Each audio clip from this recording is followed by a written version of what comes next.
અમીરગઢ નજીકથી પસાર થતી બનાસ નદી બંને કાંઠે વહેતી થઈ. બનાસ નદી બંને કાંઠે વહેતી થતા ખેડૂતો ખુશખુશાલ. ભારે વરસાદના કારણે બનાસ નદીમાં નવા નીરની આવક.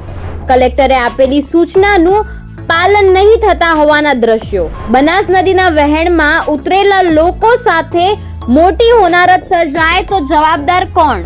રાજ્યમાં ભારે વરસાદ પડી રહ્યો છે ત્યારે રાજસ્થાનના પણ ઉપરવાસમાં ભારે વરસાદના કારણે અમીરગઢ નજીકથી પસાર થતી બનાસ નદી બંને કાંઠે વહેતી થઈ છે. અમીરગઢના વિશ્વેશ્વર મહાદેવ મંદિર પાસે પસાર થતી બનાસ નદી બંને કાંઠે વહી રહી છે. તંત્ર દ્વારા નદીના નજીકવાળા વિસ્તારોમાં એલર્ટ પણ જાહેર કરવામાં આવ્યું છે. ત્યારે બનાસકાંઠા જિલ્લા કલેક્ટર દ્વારા સાવચેતીના ભાગરૂપે જિલ્લા તંત્રને એલર્ટ રહેવા સૂચના પણ આપવામાં આવી છે. કલેક્ટર દ્વારા લોકોને નદી નાળા કે પાણીના વહેણમાંથી પસાર ન થવા જાહેરનામું પણ પ્રસિદ્ધ કરવામાં આવ્યું છે.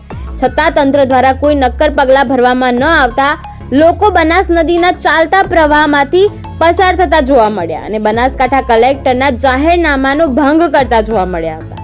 તો આ મામલે બનાસ નદીમાં પૂર આવે અને બનાસ નદીના વહેણમાં ઉતરેલા લોકો સાથે મોટી હોનારત સર્જાય તો જવાબદાર કોણ તેવા ચર્ચાનો વિષય બન્યો છે.